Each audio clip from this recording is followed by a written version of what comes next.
الحمد لله رب العالمين والصلاة والسلام على رسوله الأمين نبينا محمد وعلى آله وأصحابه أجمعين ومن تبعهم بإحسان إلى يوم الدين وبعد.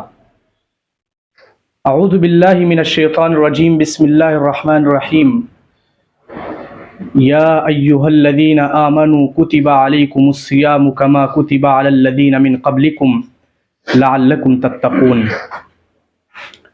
وقال النبي صلى الله عليه وسلم بني الإسلام على خمس: شهادة أن لا إله إلا الله وأن محمد رسول الله وإقام الصلاة وإيتاء الزكاة وحج البيت وصوم رمضان. رب اشرح لي صدري ويسر لي أمري واحلل عقدة من لساني يفقهوا قولي.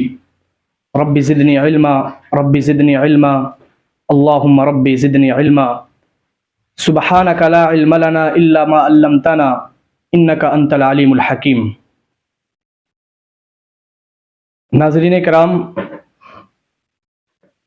مرکز التعلیم والدعوہ الاسلامیہ کے تحت چل رہے اس سلسلے دروس رمضانیہ کے 5ویں ایپیسوڈ میں آپ تمام حضرات کا خیر مقدم ہے، اور میں آپ تمام حضرات کو دل کی اتھاہ گہرائیوں سے اہلاً و سہلاً مرحبا بکم کا حسین گلدستہ پیش کرتا ہوں. محترم ناظرین، ابھی میں نے جو آیت کریمہ تلاوت کی ہے، یا ایھا الذین آمنوا کتب علیکم الصیام کما کتب علی الذین من قبلکم لعلکم تتقون، اس آیت کے اندر اللہ رب العالمین نے لوگوں کو، بالخصوص مومنوں کو مخاطب کر کے بتلایا ہے کہ صوم کا بنیادی مقصد کیا ہے، روزہ کیوں رکھا جاتا ہے. اس کا مقصد اللہ رب العالمین نے بتلایا ہے. فرمایا کتب علیکم الصیام کما کتب علی الذین من قبلکم لعلکم تتقون، کہ مومنوں تم پر روزے کو فرض ہی اسی لیے کیا گیا ہے تاکہ تم سب کے سب تقوی والے ہو جاؤ، متقی اور پرہیزگار ہو جاؤ، اپنے دلوں میں اللہ کا ڈر اور خوف پیدا کر لو. ناظرین کرام، اگر ہم غور کریں کہ اس آیت کے اندر اللہ رب العالمین نے رمضان المبارک کو ایک کورس بتایا ہے. اس کورس میں ہمیں کیا کرنا ہے؟ ہمیں اس ماہ مبارک کے اندر روزوں کا اہتمام کرنا ہے. اس کورس کے مکمل کرنے پر اللہ رب العالمین بیان کرتا ہے کہ جب اس کورس کو ہم مکمل کر لیں گے تو ہمیں جو ڈگری ملے گی وہ تقویٰ کی ڈگری ملے گی. اللہ فرماتا ہے لعلکم تتقون، تم پر روزوں کو فرض کیا گیا تاکہ تم تقویٰ والے ہو جاؤ، متقی اور پرہیزگار ہو جاؤ. اس سے پتہ یہ چلا کہ اگر ہم اس ماہ مبارک کے اندر روزوں کا اہتمام کرتے ہیں، جو روزہ ہم پر فرض کیا گیا ہے اس کی ادائیگی کرتے ہیں، تو گویا ہم متقی اور پرہیزگار ہو جائیں گے، ہمیں تقویٰ جیسی عظیم چیز کی ایک ڈگری مل جائے گی. ناظرین کرام، یہ صوم جو ہے، ماہ رمضان المبارک کا روزہ، یہ اسلام کے جو بنیادی 5 ارکان ہیں ان میں سے ایک اہم رکن ہے. اللہ کے نبی صلی اللہ علیہ وسلم نے فرمایا بنی الاسلام علی خمس: شہادت اللہ الہ الا اللہ وان محمد رسول اللہ، کہ اسلام کی بنیاد 5 چیزوں پر قائم ہے. نمبر 1، اس بات کی گواہی دینا کہ اللہ رب العالمین کے سوا کوئی معبود برحق نہیں اور محمد صلی اللہ علیہ وسلم اس کے رسول ہیں. دوسری چیز، وَإِقَامِ الصَّلَاةِ، صلاۃ قائم کرنا، صلاۃ کی ادائیگی کرنا، وَإِيتَاءِ الزَّكَاةِ، زکوٰۃ کی ادائیگی کرنا، وحج البیت، اگر استطاعت ہے تو بیت اللہ شریف کا حج کرنا، وصوم رمضان، اور رمضان جیسے عظیم مہینے کا روزہ رکھنا. یہ رمضان کا روزہ، اس کو نبی کریم صلی اللہ علیہ وسلم نے اسلام کے ارکان میں سے بتلایا ہے. اس سے اس کی اہمیت کا اندازہ ہوتا ہے. ناظرین کرام، اب آئیے ہم دیکھتے ہیں کہ روزہ فرض کس پر ہے. ایک فریضہ ہے تو کن لوگوں پر یہ روزہ فرض ہے؟ تو یہ روزہ ہر اس مسلمان پر فرض ہے جو عاقل ہو، بالغ ہو، مقیم ہو، صحت مند ہو اور اس کے پاس کوئی شرعی عذر اس کو لاحق نہ ہو جس کی وجہ سے وہ روزہ چھوڑے. اتنے شروط جس کے اندر پائے جائیں گے، یعنی وہ مسلمان ہو، عقل رکھنے والا عاقل ہو، بالغ ہو، اس کے بعد مقیم ہو، صحت مند ہو، اور کوئی شرعی عذر اس کو لاحق نہ ہو، تو اس پر روزہ فرض کیا گیا ہے. اب دوسری چیز کہ ہم روزہ کب سے رکھنا شروع کریں گے، تو اللہ کے نبی صلی اللہ علیہ وسلم نے ارشاد فرمایا اذا رأیتم الہلال فصوموا واذا رأیتموہ فافطروا، کہ جب تم لوگ چاند دیکھ لو تب روزہ رکھنا شروع کرو، اور جب چاند دیکھ لو یعنی شوال کا چاند تب روزے کو بند کر دو. اب روزہ جو ہمیں رکھنا ہے یا رمضان المبارک جیسے عظیم مہینے کی جو ابتدا ہوگی، جو اس کا آغاز ہوگا، اس کا ہم پتہ دو طریقے سے لگا سکتے ہیں. ایک تو ہم خود چاند دیکھ لیں، یا اسی طرح سے ہمیں کہیں معتبر جگہ سے کوئی شہادت مل جائے کہ ہاں چاند نکل چکا ہے. اور ان ساری چیزوں کے ذریعے سے، یعنی ہم خود چاند دیکھیں یا کہیں معتبر جگہ سے ہمیں گواہی یا شہادت ملے، خبر موصول ہو کہ ہاں چاند نکل چکا ہے، پھر ہم روزہ رکھنا شروع کر دیں، یعنی رمضان المبارک کا آغاز ہو چکا. اور دوسرا یہ ہے کہ ہم نہ چاند دیکھیں نہ ہمیں کہیں معتبر جگہ سے کوئی خبر موصول ہو چاند کے نکلنے کا، تو ہم شعبان کے 30 دن کو مکمل کریں گے، کیونکہ عربی کا جو مہینہ ہے یہ زیادہ سے زیادہ 30 دن کا ہوتا ہے. اس کی 30 گنتی کو مکمل کریں گے، اس کے بعد پھر رمضان کا آغاز ہوگا اور ہم روزہ رکھنا شروع کریں گے. اور بعض لوگ ایسا کرتے ہیں کہ شک کی بنیاد پر پتہ نہیں چاند نکلا یا نہیں نکلا، احتیاطاً 1 دن 2 دن پہلے سے روزہ رکھنا شروع کر دیتے ہیں، جو کہ بالکل غلط ہے. شریعت میں اس کو منع کیا گیا ہے. اس لیے ہمیں اور آپ کو چاہیے کہ ہم جب تک چاند نہ دیکھ لیں یا کہیں معتبر جگہ سے جب تک خبر موصول نہ ہو جائے، یا اسی طرح سے اگر یہ دونوں چیزیں نہیں ہیں تو شعبان کی 30 دن کو مکمل کرنے کے بعد ہی رمضان کا روزہ رکھنا شروع کریں. اللہ رب العالمین ہم سب کو اس کی توفیق دے. اسی طرح سے کہ روزہ کہتے کسے ہیں، آئیے ہم یہ بھی جان لیتے ہیں کہ روزہ کہتے ہیں اللہ رب العالمین کی رضا کی خاطر، اس کی خوشنودی کے لیے، اس کی عبادت کی غرض سے طلوع فجر سے لے کر غروب آفتاب تک کھانے پینے، جمع یا اسی طرح سے ان تمام چیزوں سے رک جانا جن کا شمار نواقض صوم میں ہوتا ہے، یہی روزہ کہلاتا ہے. اب اس کے بعد جس طرح سے ابھی میں نے اوپر بتایا آپ کو کہ روزہ کن لوگوں پر فرض ہے، تو ناظرین کرام ہم سب جانتے ہیں کہ دین اسلام جو ہے ایک آسان مذہب ہے. یہ کسی پر ظلم نہیں کرتا، کسی کو پریشانی میں مبتلا نہیں کرتا. اس نے بہت سارے لوگوں کو روزہ چھوڑنے کی بھی اجازت دی ہے.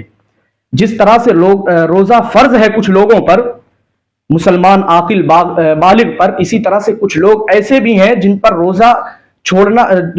روزہ چھوڑنے کی اجازت دی ہے اسلام نے. وہ کون لوگ ہیں؟ ان میں پہلا ایسا شخص جو بیمار ہو، مریض ہو. اب اسی طرح سے اس کی بھی 2 قسمیں ہیں. ایک پہلا ایسا بیمار، ایسا مریض جس کے شفا یابی کی امید ہو، یعنی جیسے رمضان میں وہ بیمار ہوا، ڈاکٹرز وغیرہ نے اس کو بتلایا کہ 2-4 دن، ہفتہ دن یا مہینے میں یا آگے چل کر کبھی بھی اس کو شفا یابی مل سکتی ہے، تو ایسے شخص کو روزہ چھوڑنے کی اجازت ہے. البتہ جب اس کو شفا یابی ملے گی، جب وہ شفا یاب ہو جائے گا تو پھر ان روزوں کی قضا کرے گا. اسی طرح سے دوسرا بیمار، دوسرا مریض جس کے شفا یابی کی کوئی امید نہ ہو، ڈاکٹرز نے کہہ دیا ہو کہ اب یہ شخص ٹھیک نہیں ہو سکتا، صحت مند نہیں ہو سکتا، یا شفا یابی اس کو نہیں مل سکتی، تو ایسا شخص بھی روزہ نہیں رکھے گا. البتہ وہ ہر روزے کے بدلے ایک مسکین کو کھانا کھلائے گا.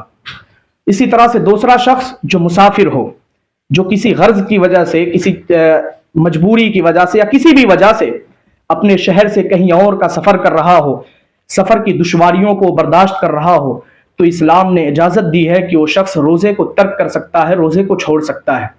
البتہ جب بھی وہ سفر سے لوٹے گا اور ماہ رمضان کو مکمل کرنے کے بعد جتنی جلدی ہو سکے اسے چاہیے کہ وہ چھوٹے ہوئے روزوں کی قضا کر لے. اسی طرح سے حاملہ اور مرضعہ عورتیں، وہ خواتین جو حمل سے ہوں یا اپنے بچوں کو دودھ پلا رہی ہوں، اگر انہیں خدشہ ہے، ڈر ہے کہ اگر وہ روزے سے رہیں گی تو ان کے بچوں کو تکلیف ہوگی، ان کے بچے پریشانی میں مبتلا ہو جائیں گے، تو اسلام نے اجازت دی ہے کہ وہ روزے کو ترک کر دیں، روزے کو چھوڑ دیں۔ البتہ جب وہ رمضان گزر جائے یا اسی طرح سے اس عدت سے نکل جائے، حمل کی عدت سے یا دودھ پلانے کی عدت سے، تو پھر ان کے لیے ضروری ہے کہ ان روزوں کی قضا کریں، ان روزوں کی بھرپائی کریں، اور جتنا جلدی ممکن ہو سکے ان روزوں کی قضا کر لینی چاہیے۔ اسی طرح سے چوتھا شخص ایسا بوڑھا جو اپنے کمزوری کی وجہ سے، اپنے ضعف کی وجہ سے روزہ نہ رکھ پاتا ہو، اس کی عمر دراز ہو چکی ہو، تو اسلام نے اجازت دی ہے کہ ایسا شخص جو بہت زیادہ عمر دراز ہو چکا ہو، بہت زیادہ بوڑھا ہو چکا ہو، تو روزہ نہ رکھے۔ اور پھر وہ قضا تو کر نہیں سکتا، کیونکہ جب وہ اپنے اس عمر میں روزہ نہیں رکھ پا رہا ہے تو آگے چل کے اس کی عمر مزید لمبی ہی ہوتی جائے گی۔ تو اس کے لیے ضروری ہے کہ وہ اپنے ہر روزے کے بدلے ایک مسکین کو کھانا کھلائے۔ اسی طرح سے جتنے بھی لوگ ہو رہے ہیں ان تمام کو چاہیے کہ اگر ان کے روزہ جو ان سے چھوٹا ہے، قضا کی طاقت ہے تو قضا کریں، ورنہ ہر روزے کے بدلے ایک مسکین کو کھانا کھلائیں۔ اسی طرح سے ایک چیز اور آپ جان لیتے ہیں کہ روزے کے لیے ایک اہم چیز اور ضروری چیز کیا ہے، وہ ہے نیت کرنا۔ جس طرح سے دیگر عبادات کے لیے نیت شرط ہے، بغیر نیت کے کوئی عبادت مکمل نہیں ہو سکتی، اسی طرح سے روزے کے لیے بھی نیت شرط ہے، نیت کرنا ضروری ہے۔ بعض لوگ ایسا کرتے ہیں کہ زبان سے نیت کرتے ہیں، جو کہ بالکل غلط ہے، ممنوع ہے اور بدعت ہے، کیونکہ نیت جو ہے دل کے ارادے کا نام ہے اور نیت دل سے کی جاتی ہے۔ اور جو فرض روزے ہیں جیسے رمضان کے روزے یا اسی طرح سے جو سنت کے روزے ہیں، عاشورہ کا یا عرفہ کا روزہ یا شوال کے 6 روزے، ان روزوں کی جو نیت کی جاتی ہے وہ طلوع فجر سے پہلے، یعنی جو سحری کا وقت ہوتا ہے اس وقت اس کی نیت کی جاتی ہے۔ البتہ جو نوافل روزے ہیں، جو نفلی روزے ہیں، ان کی نیت آدمی دن میں کسی بھی وقت کر سکتا ہے۔ حضرت عائشہ رضی اللہ تعالی عنہا سے مروی حدیث ہے کہ اللہ کے نبی صلی اللہ علیہ وسلم جب رمضان کے علاوہ دیگر ایام میں آتے تھے میرے پاس اور کہتے تھے عائشہ اگر گھر میں کچھ کھانا ہے تو بتلاؤ، اور اگر نہیں ہے تو میں پھر روزے کا ارادہ کرتا ہوں اور روزے سے ہو جاتا ہوں۔ اس سے پتہ چلتا ہے کہ جو نفلی روزے ہیں ان کی نیت آپ دن میں کبھی بھی کر سکتے ہیں۔ البتہ یہ دیگر روزے جیسے رمضان کے، عاشورہ کے، عرفات کے یا شوال کے روزے، ان تمام کی جو نیت کرنی ہے وہ طلوع فجر سے پہلے نیت کرنی ہے۔ سامعین کرام، اب آئیے آخری ایک چیز ہم لوگ جان لیتے ہیں، اس کے بعد پھر میں اپنی بات کو ختم کرتا ہوں۔ وہ ہے کہ اس روزے میں اللہ کے نبی صلی اللہ علیہ وسلم کی کچھ سنتیں ہیں جن کو اللہ کے نبی صلی اللہ علیہ وسلم برابر کیا کرتے تھے اور اس کا تاکیدی حکم بھی دیا ہے۔